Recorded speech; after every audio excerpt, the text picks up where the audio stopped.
Entonces, lo primero, aquí vamos a partir con todo lo que tiene que ver con este módulo, que es el que inicia en todo lo que tiene relación con los módulos de especialidad, donde nos vamos a referir durante el semestre a los exámenes de laboratorio, los exámenes de laboratorio clínico, área química clínica. Eso es lo que tenemos que recordar. Y lo que vamos a ver en esta cátedra son exámenes y metodologías analíticas, selección, evaluación e implicancia, ¿no? A grandes rasgos eso es lo que vamos a ver. Vamos a partir viendo algunas cosas que ya ustedes las conocen. Bueno, los imponderables de siempre. Esto no quiere avanzar. Vamos a ver qué podemos hacer.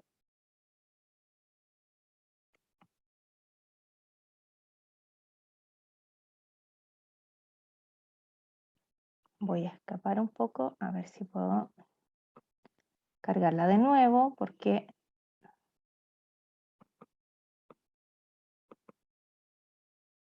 puedo pasar ahí a la siguiente.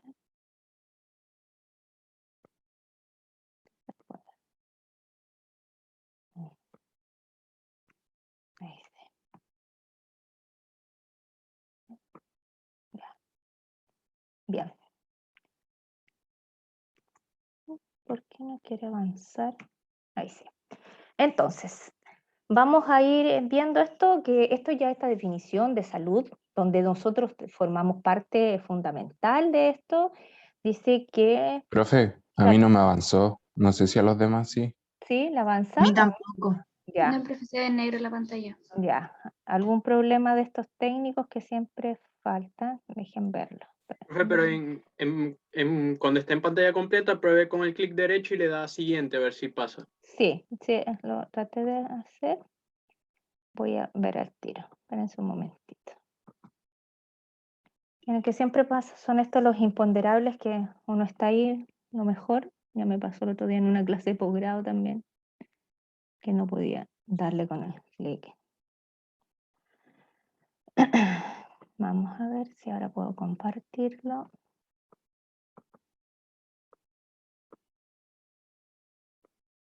¿Ahí lo pueden ver o no? ¿O todavía no se carga? Sí, se ve el power, Sí se ve, profe. Ya. Sí, eso es lo que quiero ver, si se ve el PowerPoint. Y ahí cambia. Cuando hago eso, ¿cambia o no? Sí, profe, ahora sí. Ya. Entonces, ¿estamos en pausa o no? Estamos grabando. Está grabando. Ya, estamos grabando. Bien. Y se me sale. No sé por qué se sale. Bien. Entonces, ahí como les iba hablando, ¿ahora sí? ¿Ahora sí? Profe, ahora sí. Ya, Sí, listo. profe. Ya. Bien, después de todo este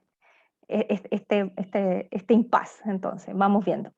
Entonces, como les decía, tenemos que esto de la salud, un completo estado de bienestar físico, mental, social y no solo la ausencia de enfermedad, que es lo primero, como es un fin en sí misma y como tal constituye un derecho humano básico de todos los miembros de una sociedad. En ese ámbito donde nosotros nos vamos a desarrollar siempre. Lo otro importante es que el laboratorio, este es un servicio multidisciplinario de profesionales que laboran conjuntamente, atienden pacientes, los evalúan, procesan muestras biológicas, estudiando problemas de salud, para colaborar con los médicos en la toma de decisiones y en el tratamiento de pacientes. Eso es algo que es muy importante que nosotros tenemos que recordar. Nosotros vamos a colaborar con los médicos para que ellos tomen una buena decisión, ¿no?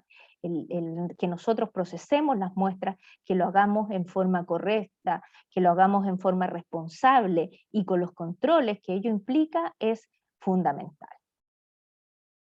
Ahora, ¿qué tenemos? Tenemos acá nuestro paciente, ¿ya? Que podemos ser nosotros mismos en algún momento, tenemos al médico y tenemos al laboratorio. El paciente va a acudir al médico por una necesidad, ya sea por un control de rutina o por una dolencia. Principalmente los pacientes, y uno también acude al médico cuando ya tiene alguna sintomatología, alguna molestia que no es llevadera. El médico siempre hace un interrogatorio oral, una exploración objetiva de este paciente y una exploración complementaria. Y es ahí donde nosotros entramos. Y esa exploración complementaria siempre va a ser una indicación de exámenes. El paciente, el médico le indica al paciente entonces que debe ir al laboratorio, ¿no? Y en el laboratorio clínico va a tener este laboratorio que nosotros decimos. Nuestros laboratorios son el área, donde llegan más exámenes, por decirlo así, sigue siendo el laboratorio clínico, por amplia mayoría. Tenemos laboratorios de imagenología, que es todo lo que tiene que ver con la radiografía, la resonancia magnética, escáner, y también tenemos laboratorios de oftalmología, ¿no? Que también es un área que nosotros como laboratorio clínico también uno se puede desarrollar, laboratorio de otorrinolaringología, laboratorio de sitio diagnóstico y así una serie de distintos laboratorios. Pero el laboratorio clínico es el área donde ustedes se van a desarrollar, lo que no implica que en algún momento alguno de ustedes pueda hacer alguna especialización en estas otras, imagenología, oftalmología y otorrino, para poder desarrollarse, porque es el área que le gustaría más que el laboratorio clínico. Eso también lo puede hacer, no dentro de la universidad, sí en otras universidades que otorgan esas otras menciones. Ahora, ¿qué espera el laboratorio del médico? ¿No? El laboratorio del médico espera que las órdenes de exámenes sean claras. Ustedes tienen que haberlo visto en preclínico, que había una solicitud de exámenes, y esas solicitudes de exámenes tienen que ser muy claras porque es lo que a nosotros, al laboratorio, nos va a llegar, una orden de examen donde diga claramente cuál es el examen que solicita el médico, ¿no? Un examen que si lo escribe en forma manual, que se entienda, que se lee, ¿no? Que eso es importante. Un médico informado. Los exámenes van cambiando con el tiempo. A mí más de alguna ocasión me tocó que algún médico pedía un examen que ya no se estaba haciendo. Necesitamos también que los médicos se informen y se actualicen qué es lo que se está haciendo en los laboratorios. También necesitamos que el médico nos dé una crítica seria y oportuna, es decir, bueno, el laboratorio parece que estos resultados no están acorde, y que lo haga en el momento preciso, no que espere 1 o 2 meses y después lo comunique al laboratorio, porque el laboratorio puede tomar las medidas correctivas que así lo ameriten. Lo otro importante que esperamos del médico, nosotros como laboratorio, dar urgencia a lo realmente urgente, ¿no? Muchas veces les va a pasar a ustedes en su ámbito o en el desarrollo profesional que a veces todo se cataloga como urgente y no es realmente urgente. Entonces ahí uno le solicita al médico que lo que es realmente urgente se diga como tal, ¿no? No que todos los exámenes, si bien los pacientes muchas veces se requiere algo muy, muy urgente, pero hay que aprender a estratificarlo. Lo otro importante, utilización racional del laboratorio. Es decir, que los exámenes que solicite el médico ojalá sean los que realmente requiere el paciente y no disparar así a ciegas y tirar por si acaso algún examen. Eso es importante, sobre todo cuando hablamos en un centro de salud pública, donde necesitamos que los recursos se destinen o se manejen de forma eficiente. Ustedes ya después en el módulo gestión van a ver todas estas implicancias. Lo que espera el paciente del laboratorio. El paciente espera que el trato sea personalizado, sentir seguridad, ¿no? Que se sienta seguro en el laboratorio, que lo llamen por su nombre, acuérdense de los derechos y deberes del paciente que son importantes. Ser llamado por su nombre es algo muy importante. Instrucciones claras y precisas, y ahí es muy importante el rol que nosotros vamos a tener, el que ustedes van a aprender en este módulo cuando tengamos que dar instrucciones escritas. Muchas veces van a tener que redactar una instrucción para una toma de muestra para que el resultado, cuando ustedes van a procesar en la parte analítica, sea lo más claro posible. Somos nosotros como profesionales, o van a ser ustedes como profesionales del área quienes van a tener que ver estas instrucciones. Y exámenes de bajo costo. También eso es una de las cosas que espera el paciente, que no vayan a hacer unos exámenes que son inalcanzables o para poder hacérselo realmente. Y lo que el médico espera del laboratorio son resultados confiables, información oportuna, personal calificado y técnicas adecuadas y modernas, ¿ya? Entonces ahí cuando vienen a nosotros nuestro nombre de tecnología médica, toda la parte tecnológica, la actualización, siempre tenemos que estar a la vanguardia, tenemos que tratar de que en el laboratorio donde estemos, todas las técnicas estén controladas, sean adecuadas, y si hay técnicas modernas o exámenes que empiezan a solicitar los médicos, hacer un análisis y estudiarlo. Ah, esta técnica se podía aplicar, cómo se puede manejar, qué equipos son los que hay que implementar, porque a lo mejor la técnica que está solicitando el médico, que viene de un lugar diferente, que se hacía ese examen, a lo mejor eso implica un costo mayor, pero esos son los que tenemos que evaluar y decir, ¿se puede aplicar o no se puede aplicar? Son ustedes como profesionales o nosotros como profesionales del laboratorio quienes podemos dar esa respuesta al médico o a nuestro jefe directo que de repente nos dé una tarea, nos puede decir, ya, ahora vamos a tener que estandarizar el médico tantos médicos están ya solicitando este examen, ¿cómo podemos echar a andar esta técnica? Y a lo mejor más de alguno de ustedes va a tener que echar a andar una técnica desde la compra del equipo, desde los controles, desde todo lo que implica poder estandarizar una técnica dentro del laboratorio. Bien, aquí hay una distribución porcentual de los exámenes por especímenes o tipos de muestra. Y por lejos, la sangre es lo que más va a llegar al laboratorio. Un 70% aproximadamente de las muestras que llegan al laboratorio son de sangre. Llamamos muestras de sangre al suero, al plasma, ¿ya? A eso nos referimos, y algunos exámenes que son de sangre total. También en el laboratorio hay exámenes que son de sangre total. La orina está en segundo lugar, con un 40% de las solicitudes, donde podemos tener una muestra de orina completa, podemos tener una muestra de sedimento aislada, podemos tener microalbuminuria, que es orina, podemos tener glucosuria, proteinuria, ¿ya? Como exámenes de orina. Las S, por supuesto, aquí ya nos referimos al área parasitológica o microbiológica. También el líquido seminal aporta como un 10%, ¿ya? El espermiograma acá es solicitado, cada vez hay más laboratorios de fertilidad, lo más probable es que a alguno de ustedes les toque trabajar en esa área y va a tener que enfrentarse a esta muestra, que es un tema que vamos a ver en este semestre, ¿no? Se van a preparar. El fluido cerebroespinal, un 8%, y de ahí otros líquidos biológicos que les va a tocar más en algún momento, líquido acítico, peritoneal, sinovial, donde acá estos líquidos pueden ir a distintas áreas. Me refiero desde el cerebroespinal, acítico, peritoneal, sinovial, y el amniótico. Podemos hacerle análisis bioquímico, microbiológico, ¿ya? Podemos buscar de repente el análisis parasitológico, buscar parásitos, ¿ya? Que pueden estar en alguno de estos fluidos. Es importante eso. Y aquí en el último lugar, ya cada vez menos utilizado, pero no menos importante, las muestras de líquido amniótico, donde se ve la madurez, sufrimiento fetal, ¿ya? Pero también es comparado con la sangre, es lo mínimo que llega al laboratorio, pero no quita que en algún momento, a lo mejor cuando ustedes ya estén en el internado, o estén en su trabajo, a lo mejor cuando lleguen a trabajar ya a un laboratorio o a hacer un reemplazo, les vaya a tocar un líquido amniótico, y por lo tanto tenemos que conocer cuáles son las características, qué es lo que se analiza. Así que eso es importante que lo tengamos. Bien. ¿Alguna pregunta hasta aquí, chicos? No, profe, todo claro. Bien, gracias. No, profe. Ya, bien. Bien. Ahora, esto sí es algo que ustedes ya deberían dominar. Nosotros tenemos que, para la realización de un examen, tenemos tres fases. La preanalítica, que ya vieron en preclínico y que vamos a seguir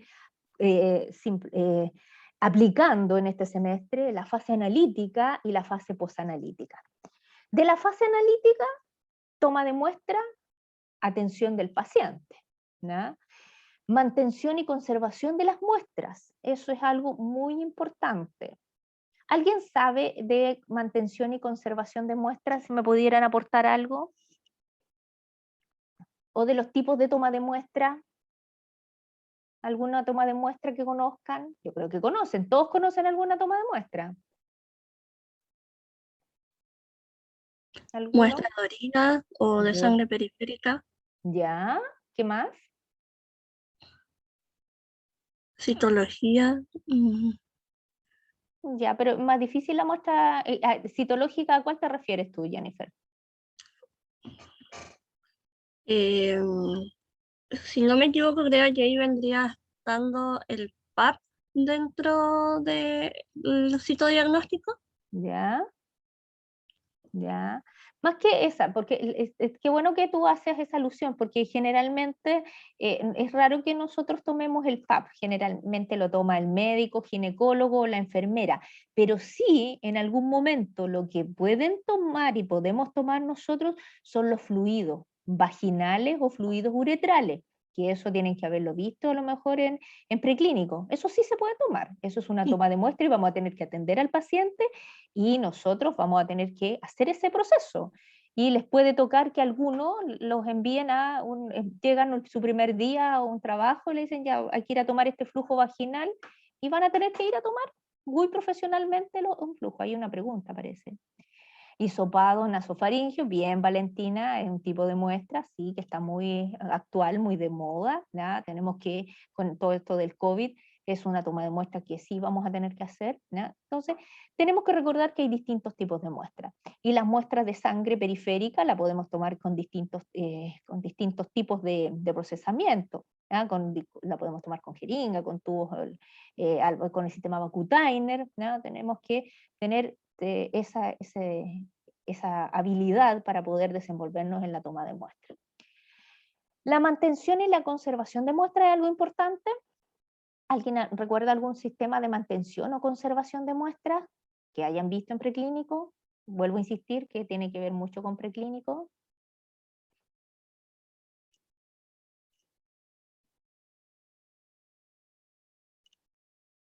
¿Cómo pudiéramos mantener o conservar muestras? ¿Qué se les ocurre? Si ya no se acuerdan de preclínico a modo general, ¿cómo pudiéramos mantener o conservar muestras?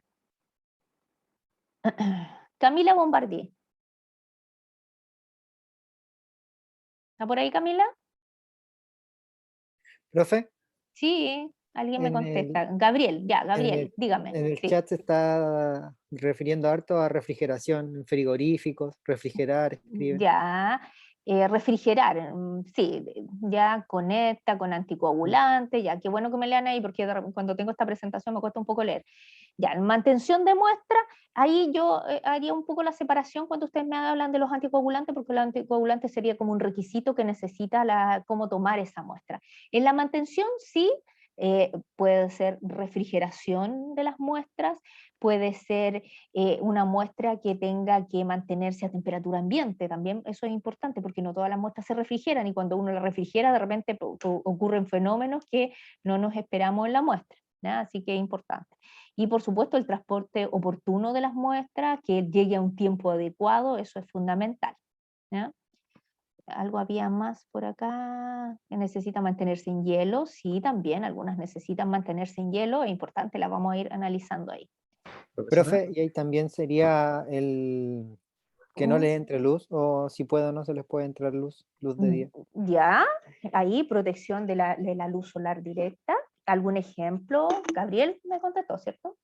Que, si no me equivoco, no me acuerdo específico, pero recuerdo muy bien, era que a muchas veces a las muestras si le llegaba luz solar podía producirse hemólisis, si no me equivoco.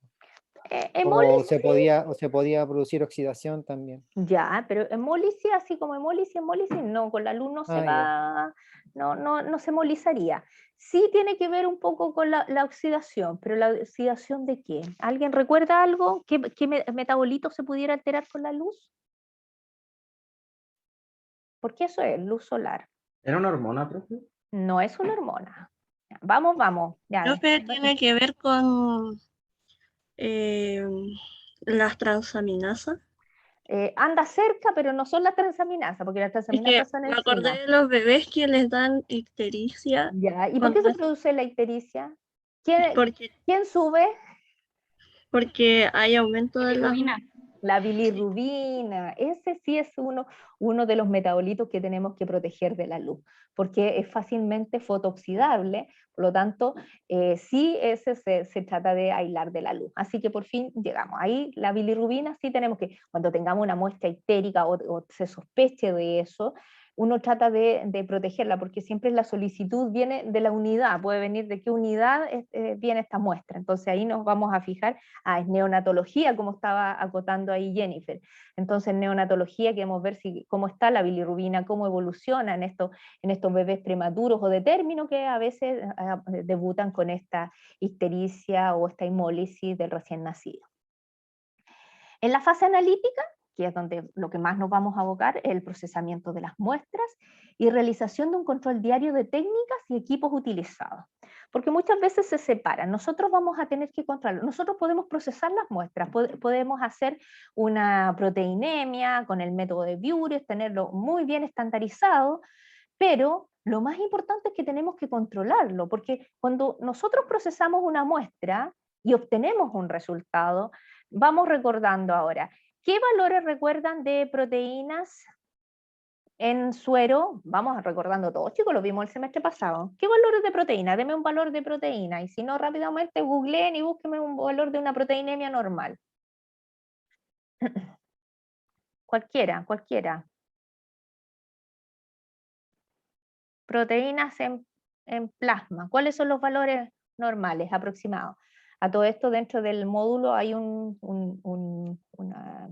anexo, un librito donde están todos los valores de referencia, que son los que nos basamos nosotros. Está ahí disponible en todo lo que tiene que ver en la carpeta de metodología.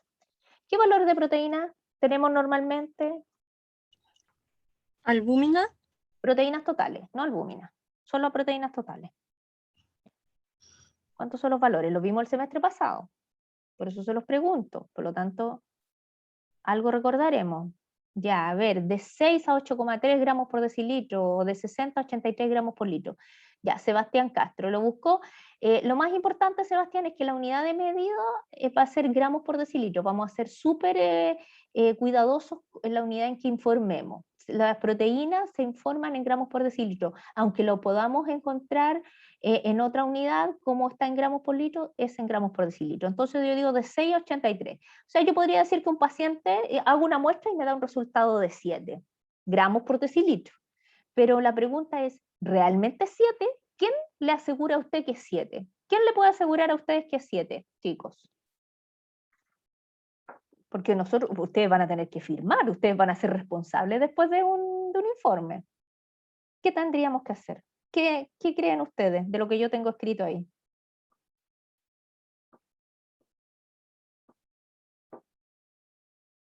Porque el resultado, yo hice mi muestra, el método de Buret, le agregué el reactivo de Buret, le incubé los 10 minutos, lo leí en el fotómetro clínico y me dio de resultado 7 gramos por decilitro. Vayan hablando, chicos, porque el control. Ya, Sebastián, un control.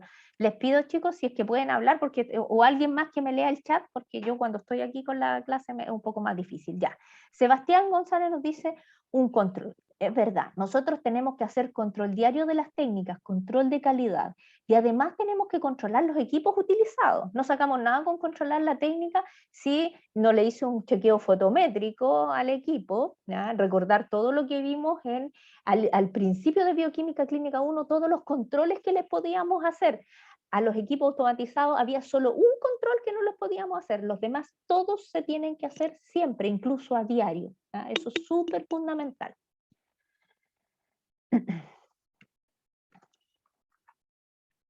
Ya.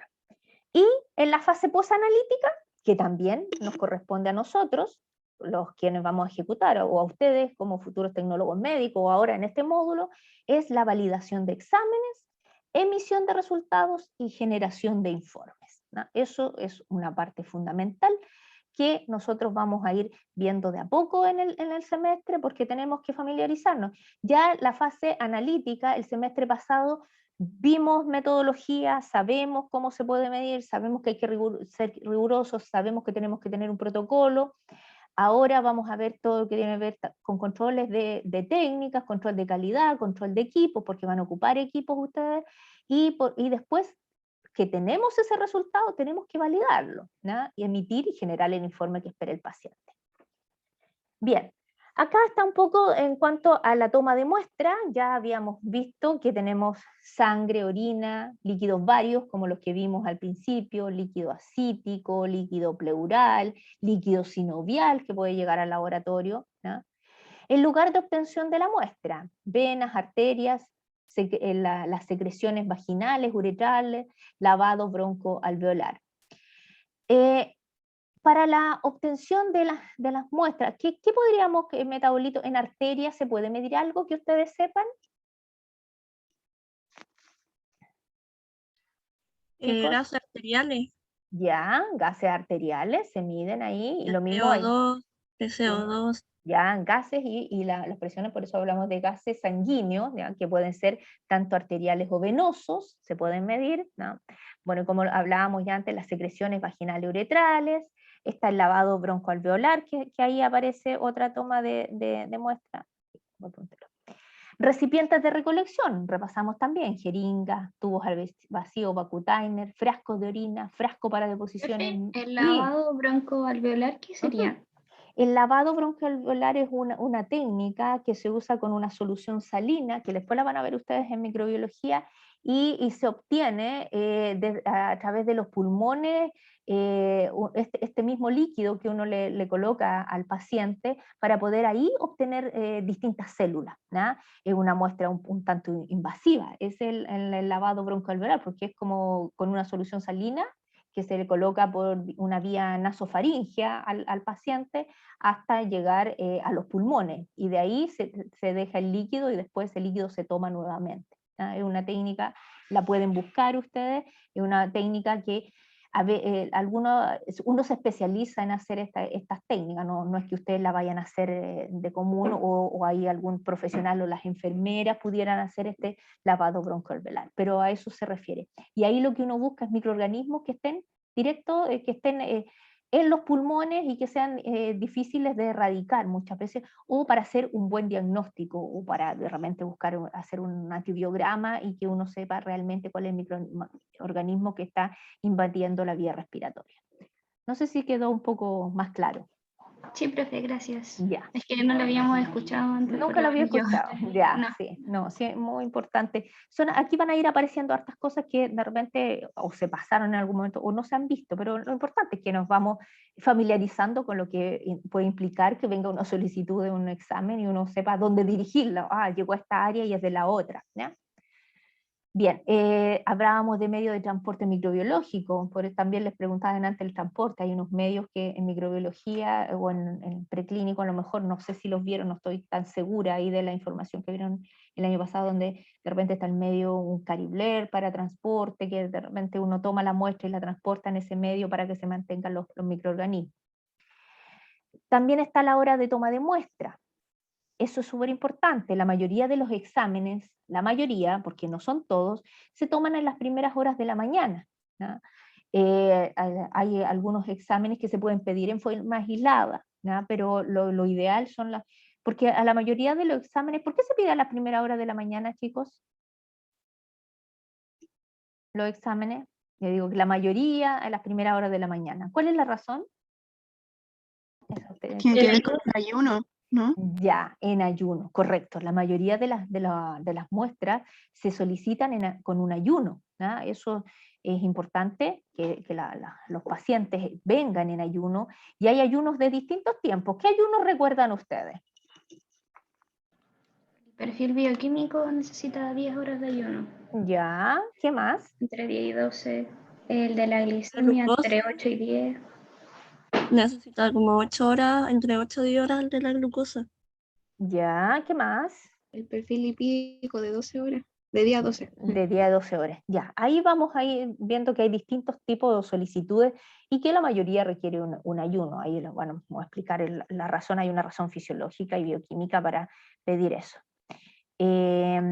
Sebastián escribió insulina o algo así de la solicitud de los exámenes, supongo de los que necesitaban ayuno. Ya, sí, también la insulina.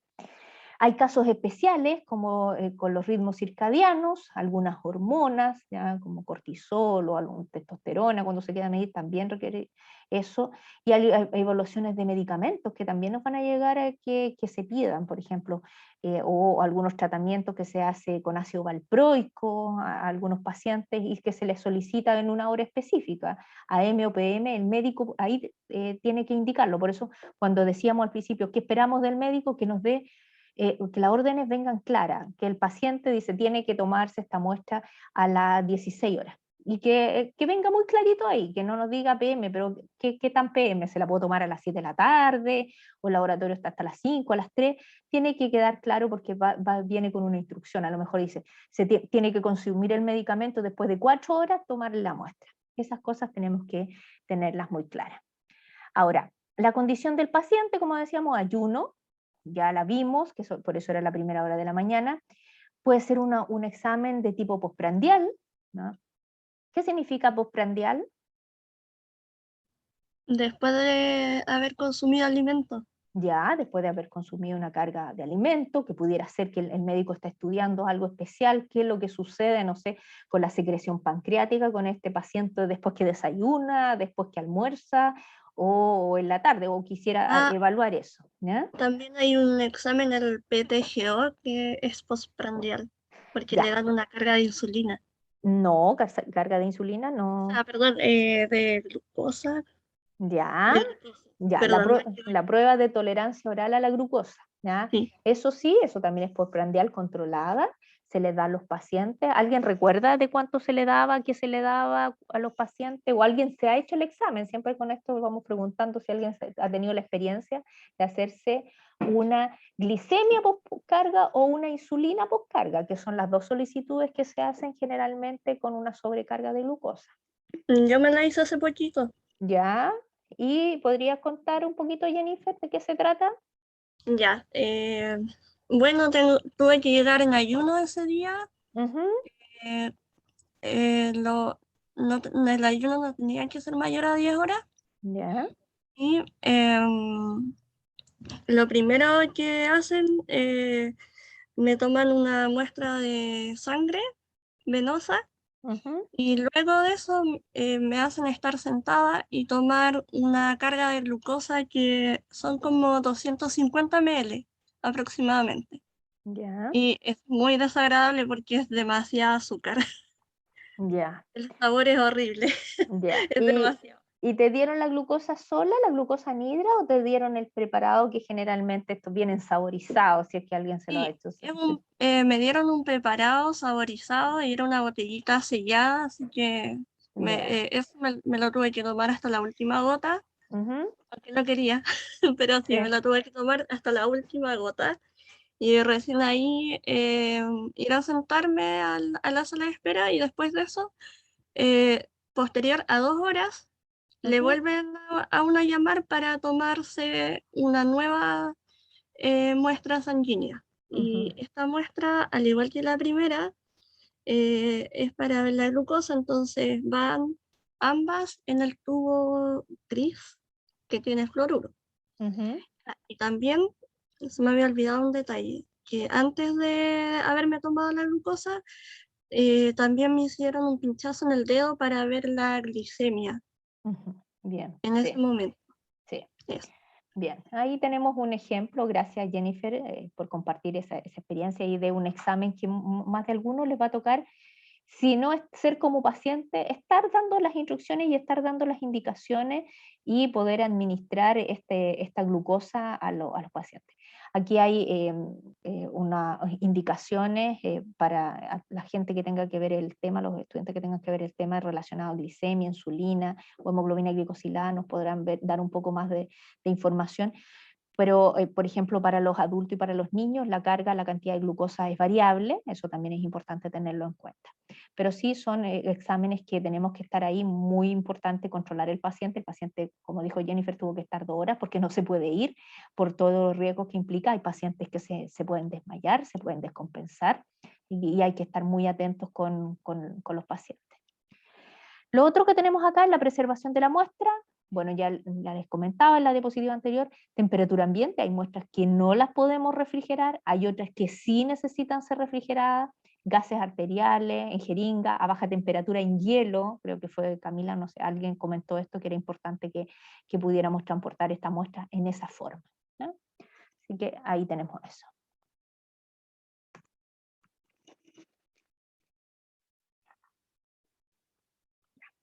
Ahora, nosotros en el laboratorio también podemos rechazar muestras. Lo ideal es que no las rechacemos, porque lo que implica que el paciente haya, si uno es paciente, dice, bueno, tuve que hacer un ayuno, a lo mejor tuvo que trasladarse a otro lugar, hay un montón de cosas detrás, pero hay una labor que de nosotros y que vamos a tener que en alguna ocasión rechazar muestras en el laboratorio, ¿no? Pero esos tienen que ser con un fundamento, no es rechazar por rechazar. ¿Cuándo vamos a rechazar una muestra? Y esto es muy importante porque al momento de trabajar o hacer las actividades en el laboratorio tenemos que tenerlas en cuenta. Cuando hay una identificación inadecuada, por ejemplo, una orden de trabajo sin correlación a las muestras, ¿no? Es decir, se pidió en el caso de la glicemia de un paciente, pero la orden de trabajo no decía glicemia, decía otros datos y no corresponde ni el tubo, ni corresponden los nombres. Hay una identificación inadecuada o incompleta, ¿no? Si bien, como vemos en esta imagen, ya casi todas las muestras se trabajan con código de barra, es importante porque de repente se pudiera haber puesto mal el código de barra a un tubo que era una glicemia y aparece un tubo que, como los que tenemos primero acá, con ETA, con el anticoagulante, pero además ahí tiene otra información. Eso tenemos que ser muy cuidadosos y que los datos del paciente correspondan. Utilización de contenedores de recolección inadecuados. Como veíamos, ya les decía, ahí nosotros la muestra el ejemplo más clásico, la muestra para la glicemia, ¿ya? Ahí ustedes recordarán cuál es el motivo por el cual tenemos que tomar y que Jennifer nos dijo que tenía que ser con un anticoagulante. Eleazar, si me puede contestar usted eso, ¿cuál es la razón? ¿Está por ahí? ¿Dónde?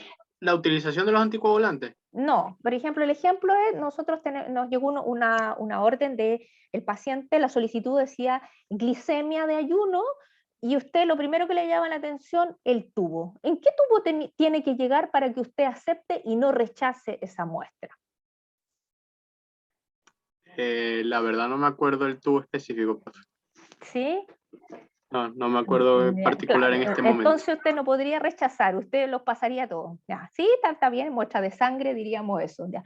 ¿Se dan cuenta, chicos? Por eso les decía, aquí tenemos que ir aplicando todo lo que vimos en los otros módulos, porque eso va a ser función de nosotros. Después van a decir, bueno, el tecnólogo aceptó la muestra, o el profesional que estaba en el laboratorio la aceptó.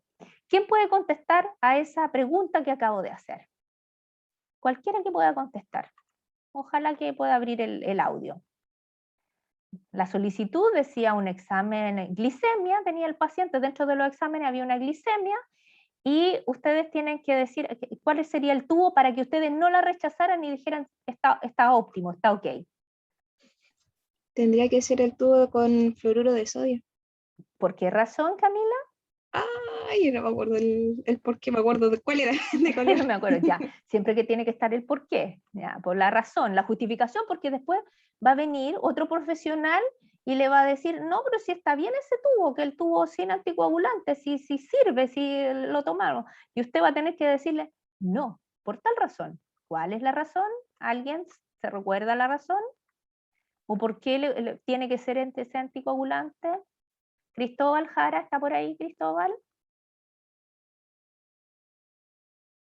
¿Se acuerda, Cristóbal? Profe, No, usted no, después. ¿me puedo salvar ahora? ¿Ah? Es que estaba leyendo, profe, Ya, ahora, y Camila, ya. decía que evitaba las reacciones enzimáticas y evitaba como las reacciones de glicólisis. Entonces, como que va a estabilizar y mantener Ya. la glucosa estática para que se pueda medir. Bien. La glucosa estática para que se pueda medir. ¿Ustedes me creerían que yo les digo que lo vimos el semestre pasado? Sí, profe, sí lo vimos. Sí, Pero lo esa vez vimos. fue. Ya, lo vimos. Ya. ¿Cómo la mantiene estática? Karen Vázquez, ¿está por ahí, Karen? ¿Tenía que ver con el calcio, profe? No, con el calcio no. Ah, Vamos, ya, vamos todos, moviendo los conocimientos. Sé que es temprano, el segundo día que están de vuelta, pero todo hay que movilizarlos, los conocimientos. Maite, ¿se acuerda, Maite? No, profe, no me acuerdo. No se acuerda alguno, alguien, por lo menos uno, Marcela Sánchez, ¿se acuerda?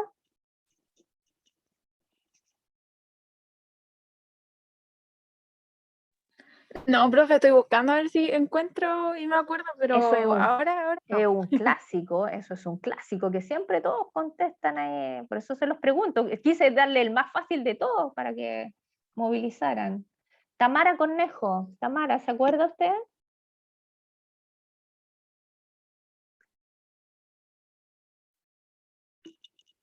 ¿No está Tamara? Veo que escriben en el chat. Ezequiel, ¿qué plomito? El plomito dice. El plomito, plomito, ¿qué es plomito?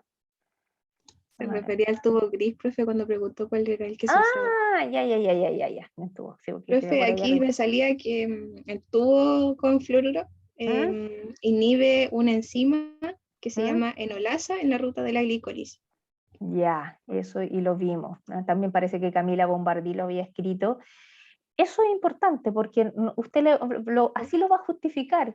Cuando alguien le pregunte, ¿por qué razón el tubo que contiene fluoruro de sodio y además contiene ETA como el anticoagulante, es quien va a detener la glicólisis? Porque a usted, ¿qué nos interesa a nosotros? Nos interesa que la glucosa que vamos a medir cuando la procesemos en el laboratorio sea la que tenía el paciente que se tomó la muestra a las 8 de la mañana y no a las 10 cuando hubo proceso glicolítico y la muestra pasó de glucosa pasó a piruvato, ¿no? Entonces esa es una de las razones. Por lo tanto tenemos que tener muy claro los contenedores que vamos a utilizar. Lo otro importante es que aquí en la recolección inadecuado, lo otro que quería hacerles hincapié, chicos, es que una forma, otro rechazo es que no sea proporcional el anticoagulante con el tubo. El tubo tiene un nivel de llenado y de repente uno puede ver el laboratorio que llegó a la mitad de llenado. Ese tubo se tiene que rechazar, ¿no? Porque una muestra, un tubo que decía que tenía que llegar hasta cierto nivel para esa cantidad de anticoagulante, obviamente nos va a quedar con cierta alteración, ¿no? Entonces vamos a tener que rechazarla. Tenemos muestras coaguladas. ¿Alguien iba a hacer alguna pregunta, parece, o no? Sí, yo, profe. Uh-huh. Es que justamente tenía duda con eso de la cantidad de muestras que se debe colocar a los tubos y en qué momento yo decido rechazar. Por ejemplo, ya, si el tubo me dice 3,5 ml y en el tubo vienen, no sé, 3,2 ml, ¿eso ya es motivo de rechazo inmediato? Es que lo que pasa es que el tubo tú no lo ves, Jennifer, tú dices el tubo es para 3 ml y 3,2 o 3 y 3,2, es muy fino dimensionar eso. Además no tienen al nivel de Pongámosle llenado. como 3 ml, eso ya con eso, si está un poquito más abajo del No, límite, ya. es que, claro, o sea, lo ideal es que esté en el nivel, ¿ya? Ni más Ya. arriba ni más abajo, o sea, porque usted dice, esta muestra, la parte de hematología también, de repente las células se deforman, adoptan otra forma por el hecho de no estar con esa relación con anticoagulante, ¿ya? Entonces, tenemos que ser que la muestra esté tomada en su forma correcta, que se cumpla todo lo que tiene que ver con la fase preanalítica. Y eso, ustedes velan por eso, o sea, porque si llegaron las muestras y al final son ustedes lo que dicen, ¿ya? Ya, profe, muchas gracias. Muestras coaguladas. Aquí las muestras son súper importantes porque, y aquí una de las razones que nunca se lo olviden, estas muestras coaguladas pueden actuar incluso sobre el equipo automático que nosotros tenemos. Si detecta el equipo toma la muestra, que lo van a ver ustedes, tiene un brazo robótico y toma la muestra, y cuando hay un coágulo se nos para todo el equipo, porque hay que destapar el equipo, y él toma la muestra pensando que es líquida, pero con ese coágulo se tapó la aguja. Las agujas son de precisión y son tan finas que ya es un problema y no, tenemos que parar todo el laboratorio simplemente porque una muestra venía coagulada. Por lo tanto, tenemos que ser muy agudos al mirar si vemos indicios de coágulos de fibrina, sacar ese coágulo de fibrina antes de colocar las muestras en el equipo. Las muestras muchas veces se colocan así, los tubos tal como vienen, en tubo primario que se llama, y las colocamos sobre el equipo automático. Muestras hemolizadas también son causas de rechazo, pero vamos a ir viendo ahí algunas cosas. Muestras lipémicas también, dependiendo de la condición de la lipemia, también eso es importante. Muestras mal rotuladas o ausencia de identificación. Una muestra que no esté completo, si no está el nombre completo, si no hay una identificación o hay un solo apellido, muchas veces, bueno, pudiéramos caer en un error de que justo ese día llegaron 2 personas con el mismo nombre y primer apellido y vamos a tener ese problema. En los casos de los códigos de barra no pasa eso, pero es importante. Ausencia de identificación, aunque suene raro, de repente se pasa un tubo. El personal de toma de muestra tiene tantos pacientes que se les pasa un tubo y no le colocó identificación y llega al laboratorio. Y obviamente ese tubo con ausencia de identificación, ni siquiera hay que pensarlo, simplemente se rechaza porque uno no sabe ni siquiera quién le está rechazando la muestra, porque viene un tubo sin nombre, sin nada. Una muestra inadecuada para el tipo de examen solicitado, ya hablábamos, lo mismo que pasan con contenedores que no correspondían, ¿no? Aquí se me había olvidado, uso de contenedores de recolección inadecuado, por ejemplo, una muestra de un urocultivo, que el frasco de orina tiene que ser estéril, y que venía en un frasco de orina sin esterilizar. Ese es un contenedor que está inadecuado para el tipo de muestra, ¿no?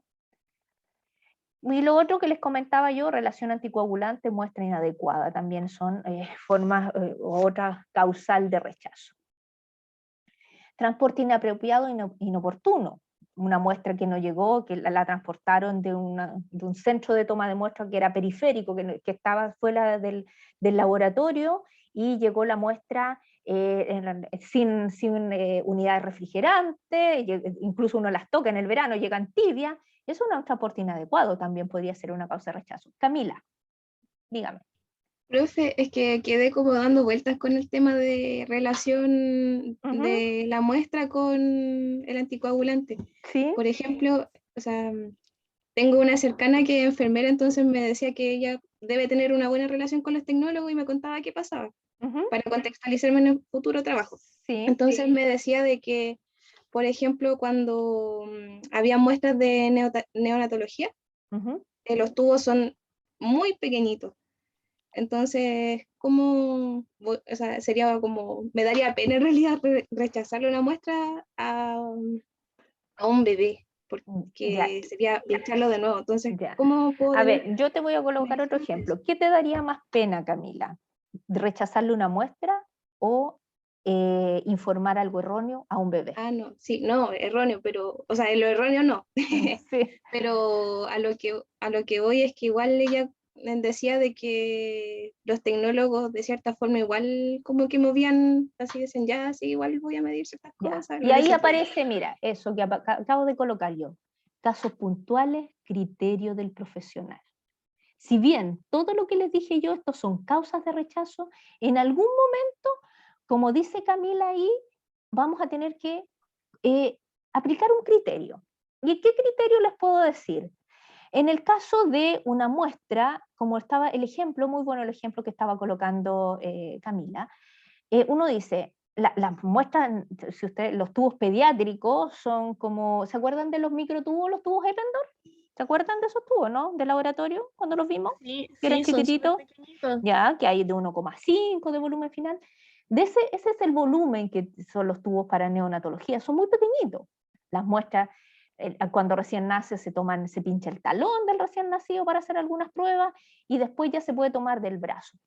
Pero aquí, por ejemplo, en el mismo ejemplo que estaba dando antes su compañera Jennifer, cuando hablaba de la ictericia del recién nacido o algún grado de ictericia, el que yo tenga una relación de repente no proporcional a un anticoagulante o que no esté el tubo lo suficientemente lleno, sobre todo si llega sin anticoagulante o hay que hacer alguna prueba, se pueden hacer esas excepciones. ¿no? Hay excepciones a la norma, como en todo, pero hay muestras que se tienen que rechazar. O sea, si usted tiene una identificación inadecuada, si tiene una muestra mal rotulada o una ausencia de identificación, obviamente eso es rechazo. Acá hay que tener mucho ojo, incluso yo se los hay unos estudiantes en su memoria que estaban, yo siempre le criticaba esto, porque decía, muestras lipémicas se rechazan siempre, y yo les pregunto, ¿y un paciente que tiene un problema con los triglicéridos y su muestra está lipémica, ¿se la podría rechazar? Queda la duda, ¿cierto? No podría rechazarse, porque si él está con una condición que sus triglicéridos están muy elevados, de alguna forma nosotros tenemos que aplicar nuestro criterio profesional. Es decir, hay casos puntuales. A lo mejor en una muestra hemolizada hay ciertos parámetros que con la hemólisis sí se alteran, pero otros parámetros no.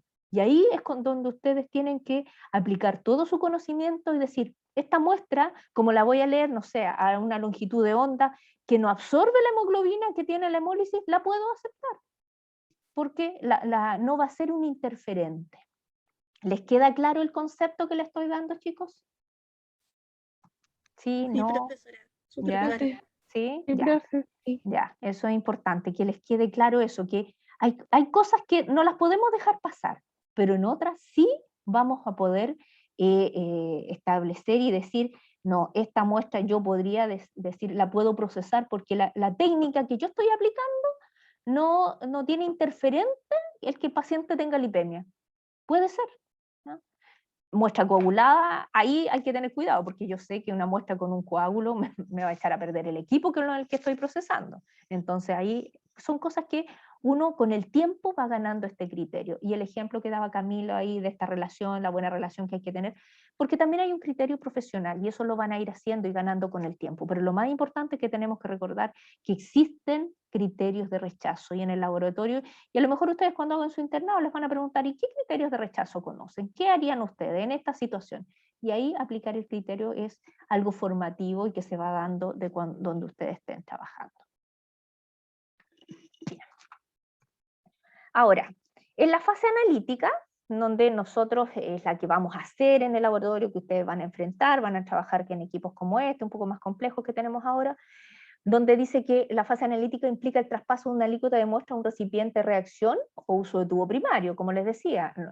Generalmente podemos usar este tubo que tiene gel y que separa con este gel en la parte de los glóbulos rojos y que nos queda el plasma arriba y que nos lleva anticoagulante. Lo vamos a colocar directo en estos equipos, acá, directo para que lo lea un lector. Nosotros ahí vamos a colocar nuestro reactivo, vamos a procesar. Tenemos que programar muestras en el equipo, vamos a calibrar, ajustar calibraciones, controlar técnicas, eso es lo que nos corresponde a nosotros. Verificar que muestras reactivos estén reaccionando en forma correcta, ¿no? Que en las reacciones hay cubetas, aquí cubetas internas del equipo, pero que veamos que nosotros de repente, no sé, estos equipos automatizados dicen, queda reactivo para 50 muestras o para 100 muestras, y después uno le pasa un control y ya ha pasado 100 muestras, y nuevamente dice queda reactivo para 50 muestras. Hay algo raro ahí, no puede ser, tiene que ir bajando si yo ya pasé las muestras, entonces tenemos que ser muy acuciosos y verificar todo esto. Registro de alguna consecuencia físico-química, ¿ya? Porque muchas veces vamos a hacer reacciones, como se ve aquí en el caso de la orina, donde nosotros vamos a leer una tira de orina y vamos a registrar algunos cambios de color que van a ser semi-cuantitativos de un resultado. Y por último, el resultado de la cantidad medida. Y ahí en una pregunta que no sé si Sebastián, no me acuerdo quién colocó, cuando me colocó el resultado de proteínas totales. Tenemos que, ese resultado de la cantidad medida tiene que estar estandarizado, no puedo cambiar la unidad. La unidad está definida, el laboratorio informa con esa unidad y es así como tenemos que trabajar. Ahora, la función del profesional que realiza el examen tenemos que es verificar un buen funcionamiento de los instrumentos y crear programas de mantención preventiva, eso es importante, tenemos que estar controlando, es decir, cada 2 días a este equipo yo le voy a hacer un control de fotométrico o algo así, o lo voy a hacer todos los días, o en otro laboratorio van a decir, no, yo lo hago en la mañana y en la tarde. ¿No? Controlar la calidad de agua usada en los equipos. Todos estos equipos automatizados tienen un sistema incorporado donde el agua les llega directamente, no es que nosotros tengamos que con unos bidones estar echando agua al equipo, no. Ellos toman agua a discreción, cuando ellos la necesitan. Y esa agua tiene que controlarse, tiene que ser con una calidad especial recordar que ustedes vieron los tipos de agua, aquí vamos a volver a recordarlo. Si yo voy a ocupar un equipo que tiene incorporada una lectura de electrolitos plasmáticos, que tenga un agua de calidad para medir electrolitos y no vayan a hacer que el agua me esté contaminando la reacción, así que tenemos que controlar esa agua. ¿Ya? El agua se mide, si ustedes recuerdan, por el potencial, se puede medir por impedancia, o se puede medir por la conductancia. ¿Se acuerdan de eso, no? ¿Se acuerdan algo de agua, de preclínico? Lo vimos con detalle, ¿eh? Así que también es importante que vuelvan a hacer un repaso de toda esa información. Los tipos de agua. ¿Quién se acuerda de los tipos de agua? ¿Alguno recuerda algún tipo de agua o no? Desionizada, desmineralizada. Ya. Pero desionizada ya. Pero habían distintos tipos, con números se clasificaban, ¿se acuerdan? Eran 3 tipos, ¿no es cierto, profesora? Principalmente eran 3, sí. Sí, el uno era el ultra pura, algo me acuerdo un poco. Ya, esa la llamábamos nosotros, es que el agua que es más purificada, que sería como el agua desionizada, que no tiene iones. Después teníamos un agua tipo 2, que decíamos la destilada dentro clasifica dentro de este grupo, y después podíamos tener un agua que era tipo 3, que era por osmosis inversa, ¿ya?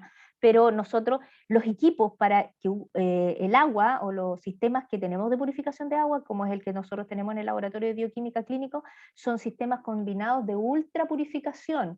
El sistema tiene osmosis inversa, tiene sistemas de ultrafiltración, tiene sistemas de desionización y fotooxidación UV. O sea, es un agua que sale de muy buena calidad para poder conectarlas a estos equipos y que nuestros resultados estén avalados por una buena calidad del agua. Control del lavado de material, si corresponde, si bien actualmente casi todo se está desechando, el material es bastante desechable que utilizamos en el laboratorio con todo el trasfondo que ello se implica. Cada vez hay un vuelco también a los laboratorios a volver a utilizar material que se puede no desecharlo y poder lavarlo o poder limpiarlo, poder autoclavarlo para poder seguir utilizándolo. Llevar un registro de reactivos. Eso es importante, de aquí empezar a familiarizarnos con qué, número de lote, es súper importante, fecha de caducidad de un reactivo, ¿no? Es decir, nosotros hoy día abrimos un reactivo, ¿qué ejemplo les puedo dar? Un control, ¿no? Un control o un calibrador. El calibrador tenía el número 250, entonces uno registra porque después tiene que hacer la trazabilidad. ¿Cómo me está dando ese lote? Que a lo mejor el próximo mes abro el mismo lote y me dieron valores muy distintos. Si son del mismo lote, deberían seguir manteniendo la misma tendencia, ¿ya? La fecha de caducidad de los reactivos, que el reactivo que estemos utilizando no esté caduco, porque también ahí después no tenemos cómo respaldarnos de por qué utilizamos un reactivo que ya no era viable. Y diseñar un programa de control de calidad interno. Eso sí es importante, eso todos los laboratorios al año 2021 que estamos, necesitamos que estemos todos los laboratorios con estos programas. Ya no hay ningún programa que no tenga un control interno de la calidad. También existen los controles externos de la calidad, que son los PEC, pero en este módulo nos interesa el programa interno. Entonces, el rol del laboratorio, selección de métodos analíticos, los valores de referencia, que es un tema no menor, que vamos a ir analizando tema a tema durante el desarrollo del semestre, un control de calidad óptimo, emitir resultados de exámenes, ¿cierto? Y lo más importante, notificar valores críticos también, cosa no menor, que también la vamos a desarrollar. En cuanto al control de calidad, es un conjunto de procesos que permitirán controlar resultados de una corrida analítica y evaluar la competencia y desempeño analítico del proceso de medición. Y acá les presento, esto es una carta control, este es un software que vamos a ocupar durante el semestre, que lo vamos a ir aplicando en los temas de control de calidad, vamos a ir viendo comportamientos de algunos metabolitos. Lo importante es que ahí donde alcanzan a ver ustedes una línea verde, eso significa que ahí deberían estar todos los valores, pero lo que pasa en la realidad es que estos valores se pueden empezar a desplazar y ahí es cuando empiezan los dolores de cabeza, cuando dice, uy, mi control me salió muy fuera de la norma, ¿qué hago? ¿Qué medida correctiva coloco? ¿No? ¿Y cuáles son los objetivos de un programa de control de calidad?